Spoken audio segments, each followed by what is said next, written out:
আকাশবাণী খবর পড়ছি সুস্মিতা সেন। বিশেষ খবর হলো, দেশ জুড়ে আজ বিপুল উৎসাহ উদ্দীপনায় আন্তর্জাতিক যোগ দিবস পালিত হচ্ছে। প্রধানমন্ত্রী নরেন্দ্র মোদী জম্মু কাশ্মীরের শ্রীনগর থেকে যোগ দিবস পালনের অনুষ্ঠানে নেতৃত্ব দিচ্ছেন। বিদেশে ভারতীয় দূতাবাস এবং ভারতীয় মিশনগুলিতে এই উপলক্ষে নানা অনুষ্ঠানের আয়োজন করা হয়েছে। জম্মু কাশ্মীরকে শীঘ্রই রাজ্যের মর্যাদা ফিরিয়ে দেওয়া হবে বলে জানিয়েছেন প্রধানমন্ত্রী। কেন্দ্রীয় শিক্ষামন্ত্রী ধর্মেন্দ্র প্রধান বলেছেন, ন্যাশনাল টেস্টিং এজেন্সি সম্পর্কিত বিষয়গুলি খতিয়ে দেখার জন্য সরকার এক উচ্চ পর্যায়ের কমিটি গঠন করবে। সিবিআই জুনের ইউজিসি নেট পরীক্ষায় অনিয়মের অভিযোগে মামলা দায়ের করেছে। অষ্টাদশ মুম্বাই আন্তর্জাতিক চলচ্চিত্র উৎসব আজ শেষ হচ্ছে। বাংলাদেশের টি-20 বিশ্বকাপ ক্রিকেটের সুপার 8 পর্বে ভারত 47 রানে আফগানিস্তানকে হারিয়ে দিয়েছে। আসছে বিস্তারিত খবরে। দেশ জুড়ে আজ 10ম আন্তর্জাতিক যোগ দিবস পালিত হচ্ছে। মূল অনুষ্ঠানটি হচ্ছে জম্মু কাশ্মীরের শ্রীনগরের শের-ই কাশ্মীর আন্তর্জাতিক সম্মেলন কেন্দ্র SKICC-তে। প্রধানমন্ত্রী নরেন্দ্র মোদী শ্রীনগর থেকে যোগ দিবস পালনের অনুষ্ঠানে নেতৃত্ব দেবেন। শ্রীনগরের ডাল লেকের তীরে এই বিশেষ অনুষ্ঠানে সমাজের বিভিন্ন স্তরের 7,000-এর বেশি মানুষ প্রধানমন্ত্রীর সঙ্গে উপস্থিত থাকবেন। জম্মু কাশ্মীরের লেফটেন্যান্ট গভর্নর মনোজ সিনহা, কেন্দ্রীয় মন্ত্রী প্রতাপ রাও, গণপত রাও যাদব এবং অন্যান্য বিশিষ্ট ব্যক্তিবর্গ প্রধানমন্ত্রীর নেতৃত্বে এই অনুষ্ঠানে যোগ দেবেন। বিদেশে ভারতীয় দূতাবাস এবং ভারতীয় মিশনগুলিতে এই উপলক্ষে নানা অনুষ্ঠানের আয়োজন করা হয়েছে। এবছরের মূল ভাবনা নিজের এবং সমাজের জন্য যোগ, যা ব্যক্তিগত ভালো থাকা এবং সামাজিক সম্প্রীতিকে উদ্বুদ্ধ করে।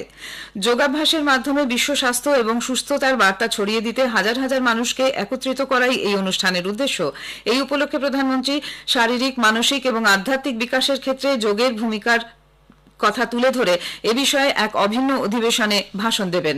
গ্রামাঞ্চলে যোগ সাধনায় তৃণমূল স্তরে অংশগ্রহণ বাড়াতে এবং এর অন্তর্ভুক্তিমূলক লাভের বিষয়ে সচেতনতা গড়ে তুলতে প্রধানমন্ত্রী সমস্ত গ্রাম প্রধানদের চিঠি লিখেছেন।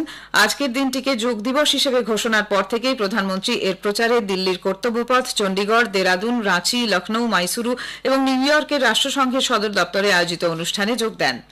আয়ুষ দপ্তরের স্বাধীন দায়িত্বপ্রাপ্ত মন্ত্রী প্রতাপ রাও, গণপত রাও যাদব গত 10 বছরে যোগকে আন্তর্জাতিক স্তরে নিয়ে যাওয়ার জন্য কেন্দ্রীয় সরকারের প্রয়াসের ভূয়সী প্রশংসা করেছেন। আন্তর্জাতিক যোগ দিবসের প্রাক্কালে আকাশবাণী সংবাদকে দেওয়া এক সাক্ষাৎকারে তিনি জানান, যোগকে তাদের জীবনের অবিচ্ছেদ্য অঙ্গ করে তুলতে 7 কোটি ভারতীয় অনলাইনে শপথ নিয়েছেন। আন্তর্জাতিক যোগ দিবসের প্রাক্কালে ওয়াশিংটনে গতকাল যোগ অনুষ্ঠানের আয়োজন করে আমেরিকার ভারতীয় দূতাবাস। বিশ্বব্যাপী যোগের প্রসার এবং জনপ্রিয়তার উপর জোর দিয়ে ভারতীয় দূতাবাসের ডেপুটি অ্যাম্বাসেডর সুপ্রিয়া রঙ্গনাথন বলেন, এদেশের সূচনার পর থেকে যোগের প্রাচীন অনুশীলন দূর দূরান্তে ছড়িয়ে পড়েছে। বাংলাদেশে ভারতীয় হাইকমিশন আজ ঢাকার মিরপুর স্টেডিয়ামে 10ম আন্তর্জাতিক যোগ দিবস উদযাপন করবে। যোগা অ্যাসোসিয়েশন অফ বাংলাদেশকে এই অনুষ্ঠানে আমন্ত্রণ জানানো হয়েছে। বাংলাদেশের যোগা সংগঠনগুলিকে একত্রিত করে অন্য শিক্ষা প্রতিষ্ঠান এবং অনুষ্ঠানের মূল পর্বেও তারা অংশ নেবে। ঢাকা, চট্টগ্রাম, রাজশাহী, খুলনা, সিলেট ও অন্যান্য শহরেও পালিত হবে যোগ দিবস। নারীর ক্ষমতায়নের জন্য যোগকে পাথেয় করে সংযুক্ত আরব আমিরশাহী আজ আন্তর্জাতিক যোগ দিবস উদযাপনের আয়োজন করেছে। দেশ জুড়ে যোগব্যায়ামের মাধ্যমে মহিলাদের ক্ষমতায়নে একাধিক অনুষ্ঠানের আয়োজন করা হচ্ছে। দুবাইয়ে ভারতীয় মিশন আগামীকাল ওয়ার্ল্ড ট্রেড সেন্টারে বিশেষ যোগ পর্বের আয়োজন করছে। 4000 মানুষ এতে অংশ নেবেন। একতা শারজার সহযোগিতায় দুবাইয়ের ভারতীয় কনসুলেট আগামী রবিবার আন্তর্জাতিক যোগ দিবস উদযাপন করবে। 2014 সাল থেকে শারজায় প্রতি বছর অনুষ্ঠিত এই ইভেন্টে 5000-এরও বেশি মানুষ অংশ নেবেন বলে আশা করা হচ্ছে। আবুধাবিতে ভারতীয় দূতাবাস, ADNEC এবং লুভার মিউজিয়ামে 2টি অনুষ্ঠানের আয়োজন করেছে।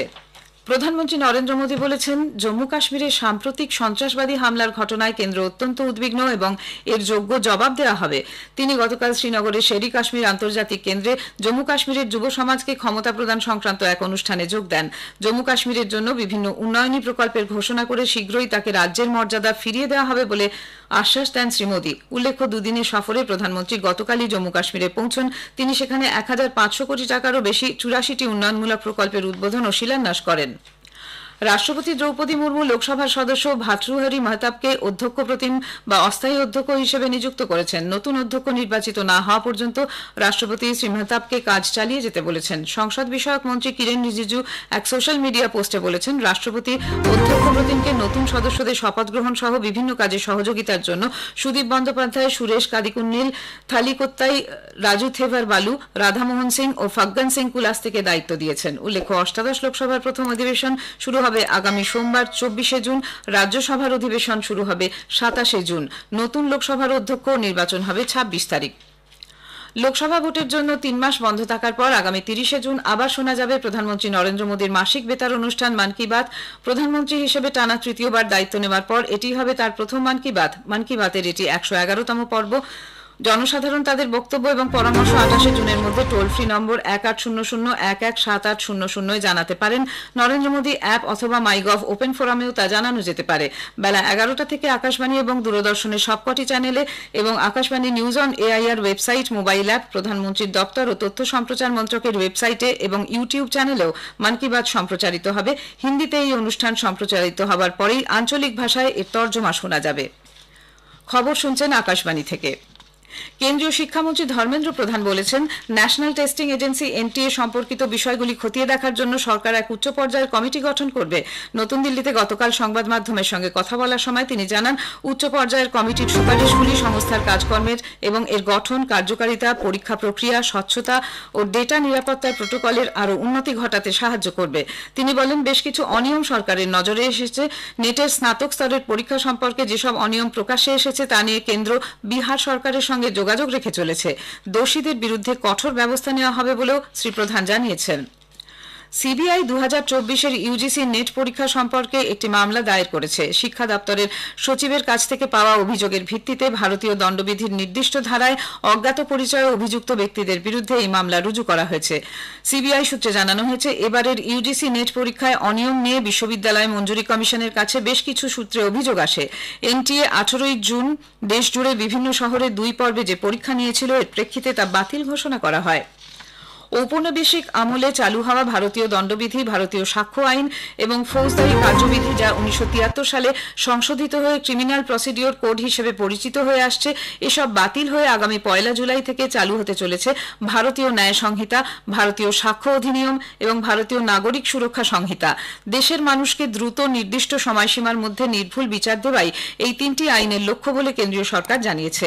ভারতীয় ন্যায় সংহিতা বিএনএস নিয়ে আকাশবাণী কলকাতার সংবাদ বিভাগ আজ রাত 9:45 একটি বিশেষ আলোচনা সম্প্রচার করবে। কলকাতা হাইকোর্টের আইনজীবী ও ভারত সরকারের deputy solicitor general Dhiraj Kumar ত্রিবেদীর সঙ্গে কথা বলবেন শঙ্কর মুখোপাধ্যায়। অনুষ্ঠানটি একযোগে শোনা যাবে আকাশবাণী কলকাতার গীতাঞ্জলি 107 মেগাহার্টজ প্রচার তরঙ্গ এবং ডিটিএইচ বাংলা পরিষেবায়। আবগারি নীতি কেলেঙ্কারি মামলায় অবশেষে জামিন পেয়েছেন দিল্লির মুখ্যমন্ত্রী অরবিন্দ কেজরিওয়াল।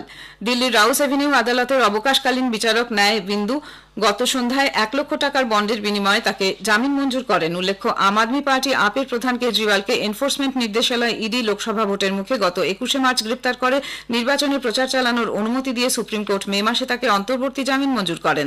তার মেয়াদ শেষে তিনি আবার জেলে ফিরে যান 2রা জুন। এরপর স্বাস্থ্যের কারণে কেজরিওয়াল আবার 7 দিনের অন্তর্বর্তী জামিনের আবেদন জানান, কিন্তু নিম্ন আদালতে 5ই জুন তা নামঞ্জুর হয়ে যায়। নিষিদ্ধ জঙ্গি সংগঠন বাব্বার খালসা ইন্টারন্যাশনালের বিরুদ্ধে অভিযান চালিয়ে ওই সংগঠনের মূল পান্ডাকে গ্রেপ্তার করেছে এনআইএ। বিদেশ ভিত্তিক ঘোষিত জঙ্গি লখবীর সিং সান্ধুর সঙ্গে তার যোগাযোগ রয়েছে বলে অভিযোগ। বিভিন্ন রাজ্যে 10 সন্দেহভাজনের সম্পর্কে তল্লাশি অভিযান চালানোর পর পাঞ্জাবের ফিরোজপুর জেলা থেকে এনআইএ জসপ্রীত সিংকে গ্রেপ্তার করে। তার কাছ থেকে নগদ 2,20,500 টাকা ছাড়াও একটি রিভলভার, 69টি কার্ট্রিজ এবং 200 গ্রাম মাদক ও ডিজিটাল সরঞ্জাম উদ্ধার হয়।